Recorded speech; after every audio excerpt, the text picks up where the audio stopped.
नमस्कार दोस्तों, मैं हूं रजनीश तिवारी और आज हम प्रयागराज ज़िले के कोरांव तहसील के बड़ोखर गांव में पहाड़ के ऊपर मौजूद हैं। बहुत बड़ा पहाड़ है और बहुत भव्य और बहुत सुंदर।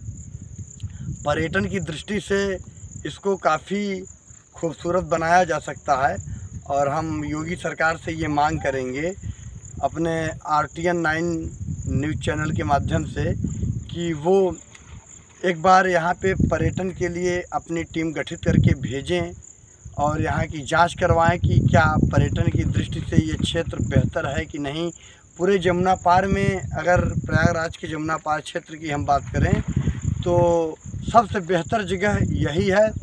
कभी सूर्य ग्रहण लगता था तो यहाँ से ये जो देई कोठी एक दिख रही है, जितना ऊपर हम चढ़े हैं इससे भी दुगना ऊपर चढ़ना पड़ेगा और उससे ऊपर भी जो टिल्ला दिख रहा है देई कोठी के ऊपर, वहाँ एक झंडा लगा हुआ है। ऐसा लग रहा है झंडा लगा है और हमेशा लगा रहता था। और प्राचीन काल में जब बारिश नहीं हुआ करती थी, सूखा पड़ता था, तो ऐसी कहावत है यहाँ के लोग जो पुराने हैं बताते हैं कि इसी देई कोठी के ऊपर चढ़ के लोग ढोल नगाड़े बजा के स्तुति करते थे इंद्र की कि बारिश हो ताकि कुछ पैदावार हो और अन्न जो है हो सके। और ये बड़ोखर जो गांव है पहले के समय में पुरानी काशी के नाम से विख्यात थी और काशी इसलिए कही जाती थी छोटी काशी बड़ोखर को कि यहाँ पे मंदिर और तालाबों की अधिकता है। जहाँ पे मंदिर है वहाँ पे तालाब है और 20 से अधिक तालाब बड़ोखर ग्राम सभा में हमारी जानकारी में है। और प्राचीन काल में जिस भी सभ्यता का अगर विकास हुआ है, जो भी सभ्यताएं अगर फली फूली हुई हैं, तो चाहे तो नदियों के किनारे बसने के कारण जल ही उनके विकास का, उस क्षेत्र के विकास का मुख्य कारण रहा है।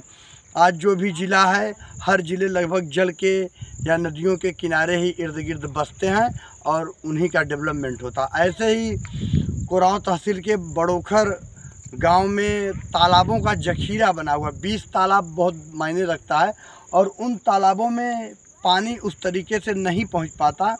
अगर पर्यटन की दृष्टि से इस पर्वत को अच्छा और सुंदर बनाया जाए, पार्क बनाया जाए, काफ़ी जगह है, एकदम सपाट है, समतल, बैठने उठने के लिए पेड़ पौधे और बाउंड्री और जल की नीचे से ही ऊपर तक के लिए पाइप लाइन के द्वारा सुचारू रूप से अच्छी व्यवस्थाएं, सौर ऊर्जा लगा के पर्यटन की दृष्टि से जितना हो सके। और तालाब भी है, आप देख सकते हैं कि कुछ लोग स्नान भी कर रहे हैं तालाब में, तो हम चाहेंगे कि तालाब की तरफ हमारे कैमरामैन दिखाएं। और ये तालाब है, यहाँ पुराने समय में बताते हैं कि ये मंदिर भी यहाँ थी जो कि टूट चुकी है और इस तालाब को भी सुंदर बनाया जा सकता है। ऐसे ऐसे 2 तालाब इस पर्वत पे हैं और इसको काफ़ी सुंदर तालाब को भी भव्य बनाया जा सकता है। और इसके नीचे जो 20 तालाब हैं, उन 20 तालाब से जो भी सुविधाएं, जो भी सोच के उस समय के लोगों ने बनाया था कि पशु पक्षी पानी पिएंगे, खेतों की सिंचाई होगी। प्राचीन काल में 70% खेती जो है वो तालाबों से ही आश्रित रहा करती थी और ये तालाबों की पूजा भी हुआ करती थी। लेकिन सरकारें और आदमी व्यक्ति भी इन तालाबों को अपेक्षित कर दिए हैं। आजकल हैंडपम्प की व्यवस्था है, ट्यूबवेल की व्यवस्था है, लाइट आ गई, दबा दिए बटन, चालू हो गया। लेकिन इन तालाबों के साथ जो अपेक्षाएं की जा रही हैं ये बेहतर नहीं है। जंगलों को हरा भरा, पेड़ पौधों को हरा भरा, हरियाली प्रदान करने का कार्य अपने इर्द गिर्द 25-50 एकड़ में तालाब ही करते हैं अगर बड़े तालाब हैं तो। और बड़ोखर में सारे तालाब एकदम बड़े हैं और भव्य हैं, सुंदर हैं और सारे तालाबों में मंदिर भी हैं। उन मंदिरों को और उन तालाबों को सरकार ने अधिग्रहित किया हुआ है, लेकिन उनकी सुंदरीकरण और उन तालाबों के सुंदरीकरण का कोई भी ध्यान नहीं दिया जा रहा है। हम सरकार से ये मांग करेंगे कि पर्यटन की दृष्टि से बड़ोखर के इस पहाड़ को सुंदर बनाने के लिए और इन तालाबों को सुंदर बनाने के लिए सरकार एक पहल करे, एक टीम गठित करे, जांच कराए और लोगों को कुछ पल यहाँ सुकून मिल सके। ये एक सामाजिक और लोगों के हित का कार्य होगा और लोग यहाँ काफ़ी घूमने टहलने आते हैं। तो इससे इस गांव का भी छोटी काशी के नाम से प्राचीन काल में विख्यात थी, तो इसका भी एक अपना उत्थान होगा इस गांव का भी। और यहाँ से जो पानी नीचे बड़ी तेज़ी से जब बारिश होती है तो करीब 2 दिन 3 दिन महीनों महीनों पानी जो बहता रहता है, उन पानियों को ऐसा कोई माध्यम बनाया जाए। हम सरकार से मांग करेंगे, योगी सरकार से, कि उन पानियों को सुचारू रूप से उन तालाबों से जोड़ दिया जाए। ज़्यादा तो खर्च नहीं आएगा, 4-6 करोड़ का ही काम है। नालियों के माध्यम से उन सारे तालाबों को इर्द गिर्द ही हैं पहाड़ के, तो उनको जो है जोड़ दिया जाए। सारा पानी जो है तालाबों में एक से करके एक दूसरे में पहुंचता रहे, और एक तालाब से करीब 20 से 25 बीघे की सिंचाई हो सकती है अच्छे से।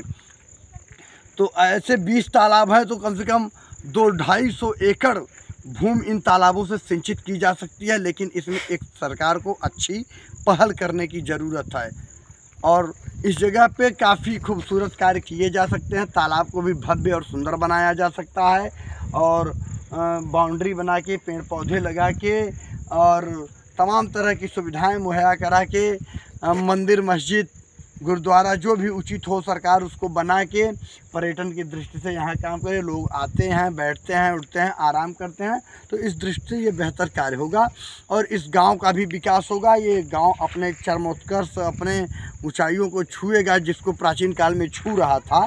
तो हमारी ये विशेष रूप से सरकार से, योगी सरकार से डिमांड है कि वो एक अच्छी पहल करे और डेवलपमेंट के लिए इन तालाबों का ध्यान दें, और तालाबों में कैसे पानी एकत्र हो और इन पानियों को कैसे खेत तक पहुंचाया जाए। और अगर तालाब से जो पानी की वाटर लेवल की व्यवस्थाएं होती हैं ज़मीन के नीचे की, वो काफ़ी अच्छी हो जाएंगी। वाटर लेवल ऊपर आ जाएगा। अगर तालाबों में 4-6 महीने पानी रह गया तो भी वाटर लेवल बना रहेगा, और पेड़ पौधे भी पानी को प्राप्त करते रहेंगे, और पशु जानवर सबको पीने के लिए, पंछियों को पानी मिलता रहेगा। और प्राचीन काल में जिन सभ्यताओं का विकास हुआ पानी से, तो उस समय यहाँ पहाड़ी इलाका था, पानी की व्यवस्था नहीं थी, तो लोगों ने पानी को व्यवस्थित ढंग से करने के लिए पूरे गांव के लोग सहयोग कर करके तालाबों की खुदाई करके निर्माण का कार्य करते थे, और तालाबों में पानी सिंचित होता था। उसमें स्नान से लेके पशु पक्षियों के लिए हर तरह के पानी पीने की सुविधाएं मुहैया कराने का कार्य किया जाता था। लेकिन आज इन तालाबों को अपेक्षित किया जा रहा है। हम सरकार से मांग करेंगे कि सरकार एक अच्छी पहल करे और इन तालाबों को जीवित करने का कार्य करे, ताकि ये तालाब अपने चरमोत्कर्ष को प्राप्त कर सकें और उन ऊंचाइयों को छू सकें जिन उद्देश्यों को पूरा करने के लिए इनकी खुदाई की गई थी। बड़ोखर गांव में तालाब और मंदिर साथ में, और बड़े भव्य और सुंदर और बड़े अच्छे और कुशल कारीगरों के द्वारा मंदिरों का निर्माण कराया गया है। और उन मंदिरों को भी अगर सरकार ने उन तालाब को अधिग्रहित किया है तो तालाब का भी सुंदरीकरण कराए और मंदिरों का भी सुंदरीकरण कराए, क्योंकि मंदिर समाज के लोगों का आस्था का प्रतीक है, तालाब भी आस्था का प्रतीक है। और इनको सरकार को एक अच्छा वक्त और समय मिला है, इसमें एक पहल करे। बहुत बहुत धन्यवाद। और हम चाहेंगे कि इस पहाड़ पे भी एक पर्यटन की आवश्यकता है, पर्यटन स्थल बनने की ज़रूरत है, और नीचे से ऊपर तक सीढ़ी बन जाए और काफ़ी सुंदर और भव्य बन जाए तो लोगों को सुकून मिलेगा। बहुत बहुत धन्यवाद। RTN 9 न्यूज़ में आप सभी का स्वागत है। मैं आप सबको नमस्कार करता हूँ। रजनीश तिवारी नंदन।